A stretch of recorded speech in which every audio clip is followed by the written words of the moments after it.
নমস্কার দর্শক বন্ধু, সকলকে স্বাগত জানাচ্ছি আপনাদের প্রিয় অনুষ্ঠানে। আপনাদের প্রিয় মানুষটাকে নিয়ে আমি তানিয়া চলে এসেছি আবারও আলোচনা ভিত্তিক অনুষ্ঠান নিয়ে। আমরা প্রত্যেকের জন্য কিছু না কিছু ভাবনা করে থাকি, মানে প্রত্যেকের জন্য বলতে এখানে আমি বোঝাচ্ছি যখন আমরা আমাদের পরিবারকে নিয়ে ভাবনা চিন্তা করি তখন কিন্তু আমরা মাথায় রাখি যে আমার ভাই বা আমার ছেলে বা আমার বোন বা আমার মেয়ে, তাদের ক্যারিয়ারটা কিরকম হবে, তাদেরকে আমরা কিভাবে এগিয়ে নিয়ে যাব, এই যে ভাবনা চিন্তাগুলো সেগুলো আমাদের সব সময় কিন্তু মনের মধ্যে থাকে এবং আমাদের মনের মধ্যে এই কথাটা বারবার মাথাচাড়া দিয়ে ওঠে যে পথে আমি তাদের নিয়ে যেতে চাইছি সেই পথে এগোতে গেলে যা যা বাধা থাকে, তা গ্রহগত বলুন বা আনুষাঙ্গিক বলুন, সেগুলো যেন আমি প্রপারলি কাটিয়ে তুলতে পারি এবং তাদের জন্য যেন ভবিষ্যৎটা স্মুথ করে দিতে পারি। আর ঠিক এই কারণেই কিন্তু আমরা অ্যাস্ট্রোলজারদের কাছে যাই, জ্যোতিষীদের কাছে যাই, যাতে সঠিক গাইডলাইনটা নিতে পারি। কেন এই কথা বললাম সেটা আমি পরবর্তী আলোচনায় আসছি যখন তখন বলবো। তবে তার আগে স্বাগত জানিয়ে নেব আমাদের এই অনুষ্ঠানের যিনি মধ্যমণি, যিনি তার বিদ্যা দিয়ে, তার সাধনা দিয়ে, তার বাস্তবিক বুদ্ধি দিয়ে, জ্ঞান দিয়ে আমাদেরকে প্রপার গাইডলাইনটা দেন। তিনি বলে দেন, বুঝিয়ে দেন, দেখিয়ে দেন পথটা আপনি কিভাবে চলবেন এবং সেই পথে চলে আপনি কিভাবে আপনার গোলটাকে অ্যাচিভ করবেন। প্রত্যেকটা মুহূর্তে তিনি আমাদের সাথে, আমাদের পাশে থাকেন। ঘুম থেকে ওঠা থেকে শুরু করে ঘুমোতে যাওয়ার আগে পর্যন্ত আমরা তার গাইডলাইন নিই। একেবারে ঠিক ধরেছেন, আমি বলছি আপনাদের আমাদের সকলের প্রিয়, যিনি রোহিণী অ্যাস্ট্রো সলিউশনের ফাউন্ডার এবং ডাইরেক্টর, যিনি তার ঝুলিতে শুধুমাত্র অ্যাস্ট্রোলজি না, শুধুমাত্র পৌরোহিত্য না, শুধুমাত্র সংখ্যাতত্ত্ব নয়, শুধুমাত্র রেকি নয়, এছাড়াও আরো যা যা তার উপাধি রয়েছে সেগুলোর মধ্যে কিছু হচ্ছে অ্যাস্ট্রো বাস্তু আছে, এমন কিছু আছে যেটার জন্য তাকে আমরা কেপি অ্যাস্ট্রোলজার হিসাবেও জানি। আমরা এই জন্যও জানি যে তিনি লাল কিতাবের থেকে এমন এমন কথা আমাদের সামনে তুলে ধরেন যা আমাদের কাছে একেবারেই আগে থেকে জানার বিষয়গুলো ছিল না। সুতরাং ফেস রিডিং থেকে শুরু করে ওয়াচ রিডিং থেকে শুরু করে সমস্তটাই তিনি আমাদের একেবারে চোখের সামনে তুলে ধরেছেন। নান আদার দেন আর কেউ নন, তিনি আপনাদের আমাদের সকলের প্রিয় পণ্ডিত শঙ্খজিৎ ভট্টাচার্য। তাকে স্বাগত জানিয়ে শুরু করছি আজকের অনুষ্ঠান। নমস্কার। আমরা পণ্ডিতজি আজকে যে আলোচনাটার মধ্যে দিয়ে এগোবো সেটার জন্য আমি প্রথমেই একটা ভূমিকা তৈরি করেছিলাম যে আমরা অ্যাস্ট্রোলজারের কাছে কেন যাই, প্রপার গাইডলাইনটা নেওয়ার জন্য। এবং অ্যাস্ট্রোলজারের কাছে গিয়ে যখন আমরা জানতে পারি আমাদের নানান রকম সমস্যা রয়েছে এবং সেগুলোর জন্য কখনো না কখনো কোনো মূল ধারণ করা বা স্টোন ধারণ করা যেটা আমাদের অপরিহার্য হয়ে ওঠে। কিন্তু কথাটা বারংবার চলে আসে। বারংবার মানুষ আমাকে অনেক সময় প্রশ্ন করেন যে তানিয়া, তুমি তো অ্যাস্ট্রোলজারদের ডান দিকে বা বাঁ দিকে বসো এবং আমাদেরকে অনেক কিছুতে গাইড করতে পারো, ওনাদের কাছে প্রশ্নগুলো রাখতে পারো, সেটা হচ্ছে মুঠো মুঠো স্টোন তো পড়ে নিচ্ছি, ডান হাত বাঁ হাত আর কোনো আঙুল খালি নেই, কিন্তু এত স্টোন পড়েও পরিবর্তন কেন হচ্ছে না, কাজ কেন দিচ্ছে না? একদম তাই। আজকে এটা নিয়ে বিশেষ আলোচনার বিষয়টা এটাই থাকবে যে আমার কাছেও প্রচুর মানুষ আসেন যারা বলেন যে স্যার, আমি এত স্টোন পড়েছি, এত অ্যাস্ট্রোলজারের কাছে গেছি, কিন্তু কোনো রকম রেজাল্ট আমি পাইনি। কিছু কিছু মানুষ তো বলেন অ্যাস্ট্রোলজির প্রতি বিশ্বাসটাই তার চলে গেছে। তো তাদের উদ্দেশ্যেই আজকের এই অনুষ্ঠান। তো আমি যেটা আজকে আপনাদেরকে বোঝাবো যে স্টোন কখন পড়তে হবে বা কেন পড়তে হবে এবং কি কারণে কোন স্টোনটা পড়া জরুরি, এটা আজকে আমি আপনাদের সাথে আলোচনা করব। তো সব থেকে আগে আমি যেটা জানাবো যে একটা স্টোন, দেখুন, আমি ইচ্ছা হলো স্টোন পরে নিলাম, তো সেটা তো কখনোই হয় না। তার আগে সব থেকে জানতে হবে যে ওই স্টোনটা আগে আমার কি দরকার আছে কি নেই। এবার দরকার আছে কি নেই সেটা কি করে বুঝবো? তো প্রত্যেকের জন্ম চার্ট নিশ্চয়ই প্রত্যেকের নিজস্বভাবে জানা থাকে। যদি জানা না থাকে তাহলে আপনারা কোনো অ্যাস্ট্রোলজারের কাছ থেকে গিয়ে নিজেদের জন্ম চার্টটাকে অন্তত শুধু তৈরি করে নেবেন। এরপরে যে জিনিসটা করতে হবে সেটা হচ্ছে সেই চার্টের মধ্যে যেখানে আপনার লগ্ন থাকবে সেই জায়গা, সেই ঘরটাকে ফার্স্ট হাউস ধরে তারপরে আপনাকে অ্যান্টি ক্লকওয়াইজ পরপর গুনতে হবে। টোটাল একটা চার্টের মধ্যে 12টা ঘর থাকে। তো 12টা ঘরের মধ্যে প্রথম কথা হচ্ছে 6, 8 আর 12, এই তিনটে ঘরের কোনো রকম কোনো স্টোন কখনো পড়তে নেই। এবার আপনারা জানবেন কি করে ওটা কার ঘর? তো যখন ওই চার্টটা আপনারা যখন দেখবেন, চার্টটা যখন বিচার করবেন বা নিজেদের চার্টটা যখন বানিয়ে নিয়েছেন, তো অ্যাস্ট্রোলজার বলে দেবে যে এই ঘরটা কার ঘর, এই ঘরটা কোন মানে গ্রহের ঘর। এইভাবে কিন্তু বিচার করতে হয়।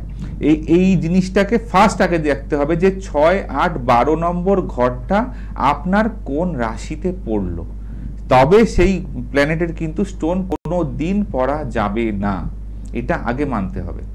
আচ্ছা, মানে প্রথম আমাদের কাজ হচ্ছে আমাদেরকে আগে একজন ভালো অ্যাস্ট্রোলজারের কাছে যেতে হবে, যিনি আমাদেরকে এই সমস্ত টেকনিক্যাল দিকটা বলবেন। একদম, বিকজ এগুলো তো সাধারণ মানুষের পক্ষে জানা সম্ভব নয়। এগুলো সব সময় যে বিষয় পারদর্শী তার কাছে যাওয়া। তাহলে বন্ধু, প্রথম কাজ হচ্ছে ভালো অ্যাস্ট্রোলজার। এবার আপনারা বলবেন ভালো অ্যাস্ট্রোলজার বলতে তানিয়া কি বোঝাচ্ছে? ভালো অ্যাস্ট্রোলজার বলতে আমি এটাই বোঝাই, যিনি আপনার বর্তমানে আপনি যেরকম আছেন সেটা থেকেও আপনার ভবিষ্যৎটাকে আরো বেশি ভালো করে তুলবে। এবার বর্তমানে ভালো না থাকলে ভবিষ্যৎ অবধি যদি আমি না থাকি, ভবিষ্যৎ যদি আমি না দেখি, এরকম নানান ধরনের প্রশ্ন আপনাদের মনে জাগে। সেগুলো আস্তে আস্তে আমি সব উত্তর দেবো। তবে পণ্ডিতজির কাছে একটা প্রশ্ন আমার, আমরা যারা ভালো অ্যাস্ট্রোলজার খুঁজবো বলে বেরোই, আমরা যখন কাউকে বলি যে আপনি ভালো অ্যাস্ট্রোলজারকে দেখান, তিনি আপনাকে গাইড করতে পারবেন। দেখুন, এখানে আমাদের কিছুটা কপাল আর আমি যার কাছে যাচ্ছি তার বিদ্যা, এই দুটো তো ভীষণভাবে কাজ করে। কারণ তিনি যদি আমাকে সঠিক গাইডলাইনটা না দেন, আমি তো জানতে পারবো না কোনটা, আপনি যে নাম্বারগুলো বললেন ঘরে, সেগুলোর প্রপার জিনিসটা আমি জানতে পারবো না। তো সেক্ষেত্রে আমরা এমনকি কোনো কিছু আছে যেটার মাধ্যমে জানতে পারি যে নিজেরাও একটু ওয়াকিবহল হয়ে যেতে পারি নিজেদের চার্ট? হ্যাঁ, অবশ্যই, কেন জানতে পারবেন না। আমি বলে দিচ্ছি। ঘটনাটা হচ্ছে এটাই যে অন্য আর কিছু ব্যাপারটা নয়, ব্যাপারটা হচ্ছে এরকমই। দেখুন, আমাদের অ্যাস্ট্রোলজির যেরকম ডাক্তারদের ক্ষেত্রেও বিভিন্ন ভাগ রয়েছে, হোমিওপ্যাথি, অ্যালোপ্যাথি, আয়ুর্বেদিক, এরকম বিভিন্ন ভাগ রয়েছে, ঠিক সেই রকম অ্যাস্ট্রোলজির ক্ষেত্রেও বিভিন্ন পদ্ধতি রয়েছে। যে পদ্ধতিতে প্র্যাকটিস করে সে সেই পদ্ধতিটা ভালোভাবে সে জানবে। তো কি যেমন অ্যাস্ট্রোলজির মধ্যে কেপি অ্যাস্ট্রোলজি রয়েছে, নারী অ্যাস্ট্রোলজি রয়েছে, বৈদিক অ্যাস্ট্রোলজি রয়েছে, লাল কিতাব রয়েছে, এগুলো তো অ্যাস্ট্রোলজির ভাগ। এবার অ্যাস্ট্রোলজি এক একটা আমাদের টোটাল ভারতবর্ষের মধ্যে এক একটা স্থানে এক এক রকম অ্যাস্ট্রোলজি ছক বিচার করা হয়। যেমন ইস্ট ইন্ডিয়ান একটা আছে, নর্থ ইন্ডিয়ান একটা আছে, সাউথ ইন্ডিয়ান একটা আছে, এরকম বিভিন্ন চার্ট বিচার করা হয়। তো এই জিনিসটাকে আগে জানতে হবে যে কোন চার্টটা, আপনি যে চার্টটা বানিয়েছেন সেটা আপনার কি ইস্ট ইন্ডিয়ান চার্টের মধ্যে পড়ছে, না নর্থ ইন্ডিয়ান চার্টের মধ্যে পড়ছে, না সাউথ ইন্ডিয়ান চার্টের মধ্যে পড়ছে। যদি বলি ইস্ট ইন্ডিয়ান চার্টের কথা, কারণ আমাদের পশ্চিমবাংলার মধ্যে ম্যাক্সিমাম মানুষ বা ম্যাক্সিমাম অ্যাস্ট্রোলজার যারা প্রেডিকশন করে দেন তারা ইস্ট ইন্ডিয়ানটাই বেশি করে করেন।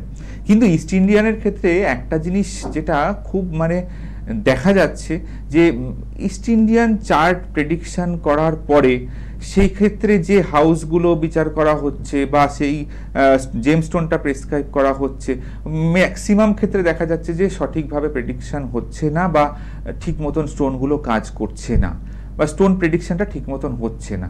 তো সেই জন্য আমি আপনাদের উদ্দেশ্যে বলবো, আগে আপনাদেরকে জানতে হবে, দেখুন স্টোন প্রেডিকশনের ক্ষেত্রে যারা আপনারা স্টোন পড়ছেন তাদেরকে আগে একটা জিনিস জেনে নেওয়া দরকার যে একটা চার্টের মধ্যে 12টা ঘর থাকে, 12টা ঘর 12টা প্ল্যানেটের নিজস্ব ঘর, আর 12টা ঘরের 12টা রাশিও থাকে। এবার রাশি বল একটা হয়, ভাব বল একটা হয়। তো ভাব বলের ওপর যদি জোর দেন আপনারা, তাহলে কিন্তু আপনাদের স্টোন কাজ করবে। যদি রাশি বলের ওপরে আপনারা জোর দিয়ে স্টোন প্রেসক্রাইব করেন বা স্টোন পড়ছেন, তাহলে কিন্তু সেই স্টোনগুলো কিন্তু দেখা যাচ্ছে যে অতটা ঠিক মতন কাজ করছে না। এটা কিন্তু মানে আমি প্র্যাকটিক্যাল অভিজ্ঞতা থেকে বলছি, যেটা আমি দেখেছি, যে প্র্যাকটিস করতে এসে আমি যেটা দেখেছি যে মানুষের কেন স্টোন কাজ করছে না। তাহলে কি সব স্টোনটাই কি খারাপ, নাকি সব অ্যাস্ট্রোলজাররা খারাপ? কোনোটাই নয়। অ্যাস্ট্রোলজার যেটা দিচ্ছেন সেটাও ঠিকঠাক দিচ্ছেন, যে স্টোনটা আপনি নিচ্ছেন সেটাও হয়তো ঠিকঠাক, কিন্তু কোনো একটা জায়গা থেকে মনে হচ্ছে যে আপনাদের ক্ষেত্রে যে ভাব বলের ওপর বেশি জোর না দিয়ে রাশি বলের ওপর জোর দেওয়া হচ্ছে।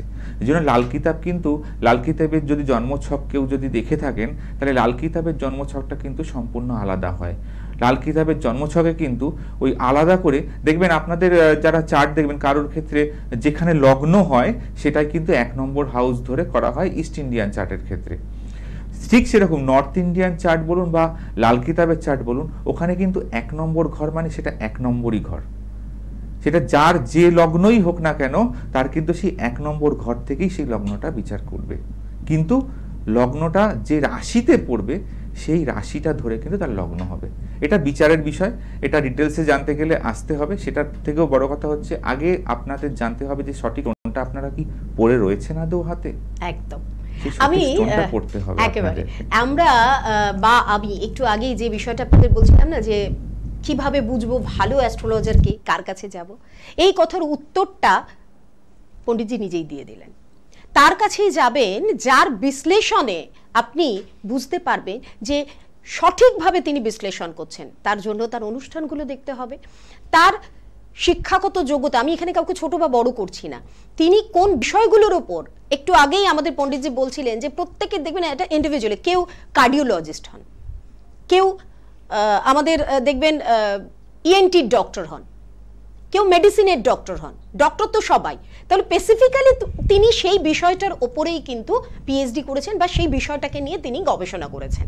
ঠিক তেমনভাবেই আপনাদেরকেও কিন্তু আসতে গেলে আপনার অ্যাস্ট্রোলজারের কাছে, যার কাছে আপনি আসতে চাইছেন, যার অনুষ্ঠান থেকে আপনার ভালো লেগেছে, যার কথা শুনে আপনি মনে করেছেন না ইনি পারবেন আমাকে সমস্যা থেকে সমাধান করে দিতে, তার কিন্তু এই সমস্ত ডিগ্রিগুলো বা তার সম্পর্কে একটু জানতে হবে আপনাদের, তবেই তো তিনি ভালো অ্যাস্ট্রোলজার। আর ভালো অ্যাস্ট্রোলজারের থেকেও যেটা বড় কথা, আপনার জন্য অ্যাপ্রোপ্রিয়েট অ্যাস্ট্রোলজার, যিনি আপনাকে সেই সঠিক স্টোনটা দিতে পারবেন, যে স্টোনে আপনাদের কাজ হবে। যে প্রশ্নটা আপনাদের মনে বারবার জাগে যে কেন আমি 5টা হাতে বা 10টা আঙুলে এতগুলো স্টোন পরেও আমার কাজ হচ্ছে না, সেখানে আমার অন্য বন্ধুর হাতে একটাই স্টোন কিন্তু তাতেই তার বাজিমাত হয়ে যাচ্ছে, সে তার জীবনে একটু একটু করে স্মুথলি এগিয়ে যেতে পারছে। এই প্রশ্নগুলো আসে তো মনে, এই প্রশ্নগুলোর উত্তর দেওয়ার জন্যই আমাদের এই অনুষ্ঠান।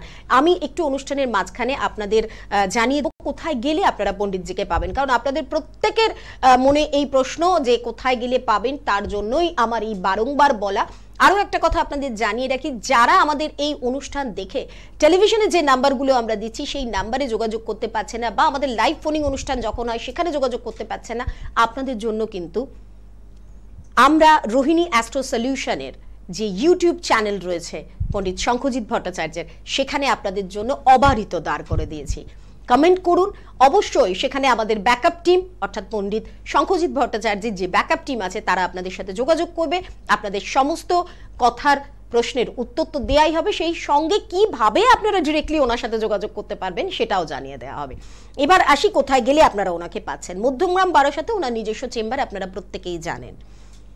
তার পাশাপাশি উনি শিলিগুড়িতে, হাওড়ায়, মালদা, উড়িষ্যা, বিহার, ঝাড়খণ্ড, 2 মাস অন্তর একবার দিল্লি, এই প্রত্যেকটা জায়গায় তিনি কিন্তু থাকছেন, আপনাদের জন্য চেম্বার করছেন। এবং বালুরঘাটের বন্ধুদের জন্য জানাই, বালুরঘাটে তিনি কিন্তু চেম্বার করেন প্রদীপ স্বর্ণ মন্দির, 3.5 নম্বর মোড়, বালুরঘাট, এটা হচ্ছে অ্যাড্রেস। বালুরঘাটের বন্ধুদের জন্য যে নাম্বারটা, সেই নাম্বারটা একটু বলে দেবো, 9933124050। এটা শুধুমাত্র বালুরঘাটে যারা দেখাবেন তাদের জন্য বললাম। অন্যান্য যে জায়গাগুলো, যে চেম্বারগুলো, সেগুলোর জন্য 9330350520 অথবা 9051138803, এই দুটো নাম্বার আপনাদের জন্য খোলা রয়েছে। অ্যাকচুয়ালি 3টে নাম্বারই আপনাদের জন্য খোলা রয়েছে 24x7, তাই যেখানেই আসবেন কল করে আসবেন। ছিল প্রশ্ন যে কিভাবে স্টোন চিনবো, সেটার একটা আমার মনে হয় মোটামুটি আপনাদেরকে, বা স্টোন চিনবো না, মাফ করবেন, কি করে স্টোন পড়েও আমাদের কাজ হচ্ছে না, এর একটা উত্তর আমরা দেওয়ার চেষ্টা করেছি। দেখুন 25 মিনিটের একটা অনুষ্ঠানে সব কিছুর উত্তর হয়তো আপনাদের মনের মতো হয় না, বা পুরোটা ইন ডিটেলস আমরা দিতে পারি না, তার জন্যই তো এই নাম্বারগুলো রয়েছে, কল করবেন, অবশ্যই জানতে পারবেন। আর প্রশ্ন যেগুলো মনে আসে সেগুলো জানার জন্য, সমাধানের জন্য চেম্বারগুলো কিন্তু আপনাদের জন্য খোলা রয়েছে, সেখানে চলে আসবেন। এবারে পরের একটা প্রশ্নের দিকে যাব, সেটা হচ্ছে আমরা অনেক সময় দেখি যে আমাদের চার্টে যে গ্রহটা খারাপ আছে আমরা সেটাকে মানে কি বলবো, ভালো করার জন্য স্টোন পড়ি, হ্যাঁ স্টোন পড়লাম, তাহলে কি এই যেগুলো ভালো রয়েছে সেগুলোকে এনার্জাইজ করার আর কিছু করতে হয় নাকি? মানে আমি প্রশ্নটা করতে চাইছি যে আমরা কি সঠিক ওয়েতে যাচ্ছি? এটা সবথেকে বড় ভুল হচ্ছে মানুষের এটাই, যে ম্যাক্সিমাম মানুষের ক্ষেত্রেই দেখা যায় যে হাতে টাকা নেই, তার মানে তো নিশ্চয়ই বৃহস্পতিটা খারাপ রয়েছে, তা বৃহস্পতি খারাপ আছে মানে বৃহস্পতির একটা স্টোন পড়ে নেয়। এই কনসেপ্টটা টোটালটাই ভুল কনসেপ্ট। তার কারণ একটা জিনিস আপনারা বিচার করে দেখুন তো, আজকে মনে করুন আমি একটা উদাহরণ দিয়েই বোঝাচ্ছি আপনাদেরকে, আজকে যদি আপনাদের কেউ শত্রু হয় বা কেউ মিত্র হয়, এবার আপনি যদি কখনো কোনো বিপদে পড়েন, তাহলে সেই শত্রু যদি আপনার সেই সামনে থাকে এবং সে যদি পাওয়ারফুল হয়ে থাকে, তাহলে কি সে কি আপনাকে সাহায্য করবে, বিপদমুক্ত করবে? লজিক কি বলে? করবে না তো। তাহলে যে প্ল্যানেটটা আপনার চার্টে খারাপ, আপনার চার্ট অনুযায়ী যে প্ল্যানেটটা খারাপ রেজাল্ট দিচ্ছে, সেই প্ল্যানেটটাকে যদি আপনি পাওয়ারফুল করেন, পাওয়ারফুল কিসে হচ্ছে প্ল্যানেট? স্টোন দিয়ে, স্টোনে পাওয়ারফুল হচ্ছে। তা সেই স্টোন পড়ে যখন আপনার সেই প্ল্যানেটটা আরো বেশি কি করছে, খারাপ রেজাল্ট দিচ্ছে আপনাকে, তাহলে কি আপনি সঠিক স্টোন পড়লেন? নিজেদের বুদ্ধিতে বিচার করুন তো কি বলে। কিন্তু আপনার চার্টে যে প্ল্যানেটটা মিত্র পজিশনে বসে রয়েছে বা যে প্ল্যানেটটা আপনার জন্য ভালো করছে, আপনি যদি সেই প্ল্যানেটের পাওয়ারটা যদি একটু বাড়িয়ে দেন, তাহলে সেই প্ল্যানেট নিশ্চয়ই আপনাকে আরো অনেক রকম ভাবে সাহায্য করতে পারে। তো এই জিনিসটা আগে বিচার করতে হবে, এই কনসেপ্টটা থেকে আপনারা আগে বেরিয়ে আসুন যে আমরা যে স্টোনটা পড়ছি যে প্ল্যানেটের, সেই প্ল্যানেটটা কি আমার চার্টে ভালো আছে না খারাপ আছে, শুধু এইটা আগে দেখুন বা এটা আগে জানুন, তারপরে সেই স্টোন পড়বেন কি পড়বেন না সেটা তো পরের প্রশ্ন। একদম ঠিক কথা। এই প্রশ্নটা করার পেছনেই কিন্তু কারণটাই এটা যে আমরা যে একদম বেসিক জায়গা থেকে ভুলগুলো করি, সেই ভুলগুলো যদি আমরা একটু শুধরে নিই, সমস্তটাই জানার বিষয়। এখানে লাল কিতাবের একটা বিষয় আমি একটু জানতে চাইবো যে লাল কিতাবের দ্বারা আপনি এর আগেও আমাদের অনেকভাবে অনেক অনুষ্ঠানে এবং আপনার ইউটিউবের যে অনুষ্ঠানগুলো আপনি করছেন মানুষের সুবিধার্থে, সেখানে আপনি লাল কিতাব নিয়ে বলেছেন যে লাল কিতাব থেকে নাকি অনেক এমন রেমেডি আছে যেগুলো দিয়ে মানুষ সুস্থতার দিকে এগিয়ে যেতে পারে। একদম আছে। লাল কিতাব এমন একটা মানে জিনিস যেটার প্রেডিকশন, যেটা থেকে স্টোন কেন, সেটা থেকে কোনো রকম কোনো স্টোন বলবো না, কোনো রুদ্রাক্ষ বলবো না, কোনো সামান্য টোটকার মাধ্যম দিয়ে না লাল কিতাব থেকে অনেক এত টোটকা দিয়ে গেছেন লাল কিতাবে, যে সেই লাল কিতাবের টোটকাগুলো ফলো করলে কিন্তু একটা মানুষের জীবনের অনেক কঠিন সমস্যা থেকে কিন্তু সে মুক্তি পেতে পারে ছোট ছোট উপায় করলে। এখানে একটা প্রশ্ন একটু করছি আমি যে ধরুন আমার পরিবারের ম্যাক্সিমাম সময় আমার বাড়ির যারা গার্জিয়ান রয়েছে, অভিভাবক রয়েছে, তারা অসুস্থ থাকছে, তো লাল কিতাবের দ্বারা, কারণ প্রচুর টাকা খরচ হচ্ছে ডাক্তারে, এতে কিন্তু আলটিমেট রেজাল্ট কিন্তু কিছু হচ্ছে না, সেই বিছানাতেই তারা পড়ে রয়েছেন এবং বাড়িতে অসুস্থতা থাকলে স্বাভাবিকভাবেই বাড়ির অ্যাটমসফিয়ারটা একেবারেই ঠিক থাকে, খারাপ হয়ে যায়। তো সেই জায়গা থেকে লাল কিতাবের দ্বারা আমরা কিভাবে ওখান থেকে বেরোতে পারি? সবথেকে আগে দেখতে হবে যে মানুষটি অসুস্থ হয়ে রয়েছেন, সেই মানুষটি যে ফ্ল্যাটে বা যে বাড়িতে রয়েছেন তিনি কোন দিকে রয়েছেন আগে দেখতে হবে। যদি দেখা যায় যে তার সব দিক ঠিকঠাক আছে কিন্তু তা সত্ত্বেও তার অসুস্থতা রয়েছে, তাহলে তার চার্ট যদি থাকলো তো খুব ভালো কথা। যদি চার্ট না থাকে তাহলে ইন জেনারেল যদি তাকে বলা যায় যে সামান্য জব পাওয়া যায়, জবের আটা কিনতে পাওয়া যায় দোকানে, জবের আটা নিয়ে আসবেন, জবের আটা দিয়ে একখানা রুটি বানাবেন, একটাই রুটি বানিয়ে শনিবার দিন এটা কাজটি করতে হবে সন্ধ্যাবেলায়। শনিবার দিন সন্ধ্যাবেলায় একটা জবের আটার রুটি বানিয়ে সামান্য 2-4 ফোঁটা সর্ষের তেল দিয়ে ভাজবেন রুটিটাকে। ভেজে যে ব্যক্তিটি অসুস্থ হয়ে দীর্ঘদিন যাবৎ ভুগছেন তাকে বলবেন সোজাসুজি টান হয়ে শুতে। তারপরে সেই রুটিটাকে নিয়ে তার মাথা থেকে পা অবধি অ্যান্টি ক্লকওয়াইজ 7 বার ঘোরাবেন রুটিটাকে ঘুরিয়ে সেই রুটিটাকে ওই সন্ধেবেলাতেই কোনো কালো কুকুরকে খাইয়ে দেবেন। এই কাজটি 7টা শনিবার করুন। যতটা অসুস্থ তিনি আছেন তার থেকে ধীরে ধীরে অনেকটা তিনি ভালোর দিকে যাবেন, সে যত কঠিন রোগে ভুগছেন না কেন। তার এই ছোট্ট একটা রেমেডি, এবং এটা প্রমাণিত, এটা আমি যে কজনকে বলেছি তারা প্রমাণ পেয়েছে এবং তারা আমাকে জানিয়েছে যে না স্যার আমি খুব ভালো রয়েছি, বা আমার বাড়ির যিনি অসুস্থ ছিলেন তিনি এখন খুব ভালো রয়েছেন। ভীষণভাবে এটা কিন্তু এফেক্টিভ। এই ছোট্ট একটা রেমেডি, এই ছোট্ট রেমেডি করলে কিন্তু আপনার দরকারই নেই, হ্যাঁ আপনি যেরকম মেডিকেল ট্রিটমেন্ট করছেন করুন, কিন্তু পাশাপাশি এই জিনিসগুলো টুকটাক করুন এগুলো তো খুব খাটনির কিছু নয়, সামান্য সামান্য জিনিস। একেবারেই তাই। আমরা আপনাদেরকে একটা ভালো খবর দেব, একদম ভালো খবর দিচ্ছি। সেটা হচ্ছে এই ধরনের টোটকাগুলো যেগুলো ভীষণভাবে আমাদের হেল্প করে প্রতিনিয়ত আমাদের প্রাত্যহিক জীবনে, এবং যা যা উনি ইনগ্রিডিয়েন্টস এগুলোর জন্য বলেন সেগুলো কিন্তু সব আমাদের ঘরেই থাকে, জানেন তো।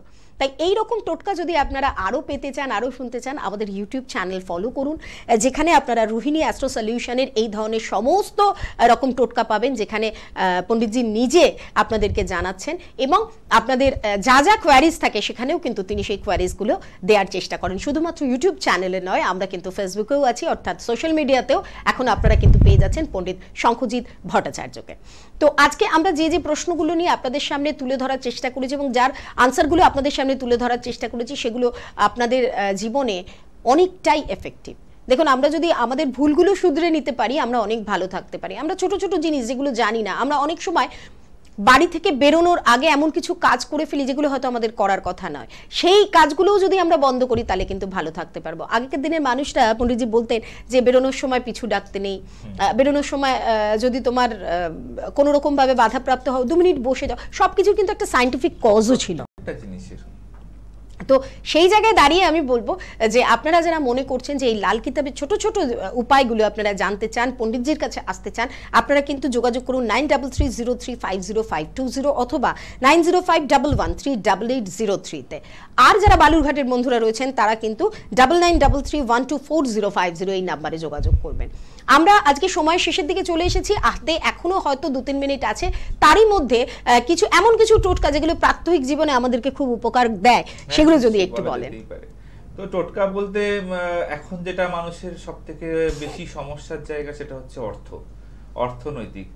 আর শুধু মানুষের বলে নয়, প্রত্যেকটা ক্ষেত্রেই অর্থ ছাড়া এখন কোনো কিছুই নেই। অর্থাৎ অর্থ যার কাছে বেশি আছে তার কাছে ক্ষমতাও বেশি আছে। তো অর্থই সব।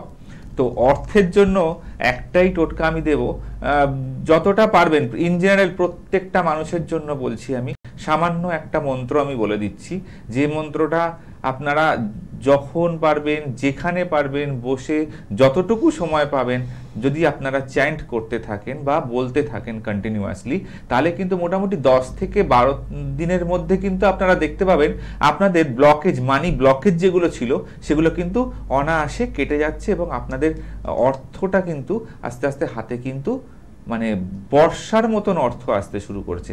তো এই মন্ত্রটা হচ্ছে কি, ওম বসুধরে স্বাহা, ওম বসুধরে স্বাহা। এই যে মন্ত্রটা, এই মন্ত্রটা যতটা পারবেন, যতক্ষণ পারবেন, যতটুকু সময় পাবেন, যেখানে পারবেন, কোনো নিয়ম নেই, কোনো কিছু নেই, যেভাবে পারবেন আপনারা এই মন্ত্রটাকে কন্টিনিউ বলতে থাকুন। আর একটা ছোট্ট মানে বলে না যে একটু লোভ বেড়ে যায়, একটা ছোট্ট জিনিস একটু জানতে চাইবো টোটকা, সেটা হচ্ছে সন্তানের পড়াশোনা নিয়ে ভীষণ অমনোযোগী। এই প্রশ্নটা বারংবার আসে আমার কাছে, আমাদের কাছে। তো সেই জায়গায় কি এমন কিছু ছোট টোটকা আছে যেটাতে সন্তানের পড়াশোনা অমনোযোগিতা কাটানো? হ্যাঁ, অবশ্যই আছে। সন্তানের পড়াশোনার জন্য যে সন্তান যেখানে পড়তে বসছে সেই টেবিলটাকে গ্রিন কালারের কভার আপ করে দিন। আর সন্তান যখন পড়াশোনায় মন বসছে না বা পড়তে বসতে চাইছে না, তাকে একটু বলুন প্রত্যেক বুধবার করে শুধু গণেশের পায়ে একটা করে ফুল দিতে, হলুদ ফুল বা লাল ফুল। এই কাজটা করুন, সন্তানের দেখবেন ওই অস্থিরতাটা স্থিরতায় চলে আসবে এবং তার পড়াশোনাও কিন্তু খুব ভালোভাবে হবে। অসাধারণ। এই ছোট ছোট টোটকাগুলো আমাদের জীবনকে অনেক বেশি আনন্দদায়ক করে তোলে, অনেক বেশি স্মুথ করে তোলে। তাই এই রকম অনুষ্ঠান দেখার জন্য আপনারা আপনাদের প্রিয় চ্যানেলে সব সময় চোখ রাখুন, এবং পণ্ডিত শঙ্খজিৎ ভট্টাচার্যের যে ইউটিউব চ্যানেলটা রয়েছে এবং রোহিণী অ্যাস্ট্রো সলিউশন যে আপনাদের সামনে নতুন নতুন টোটকার নানান ধরনের অনুষ্ঠান নিয়ে আসছে, সেগুলোর প্রতি দৃষ্টি রাখুন। আজকের মতো সময় আমাদের কাছে একেবারে শেষ। তবে যাওয়ার আগে একটা কথা বলবো বন্ধু, ইচ্ছা শক্তি আপনার আনতে হবে। আপনার সমস্যা সমাধানের পথটা আমরা এখান থেকে দেখিয়ে দেবো। পণ্ডিতজি আছেন যিনি হাত ধরে আপনাদেরকে সেই পথে কিভাবে আপনি হাঁটবেন সেটাও দেখিয়ে দেবেন। কি স্টোন নেবেন, কিভাবে এগোবেন, পুজোর মাধ্যমে আপনার সমস্ত কিছু সমস্যা মিটবে, যজ্ঞের মাধ্যমে মিটবে, নাকি আপনাকে সংখ্যাতত্ত্ব দিয়ে তিনি এগিয়ে দেবেন, সমস্তটা তিনি করবেন।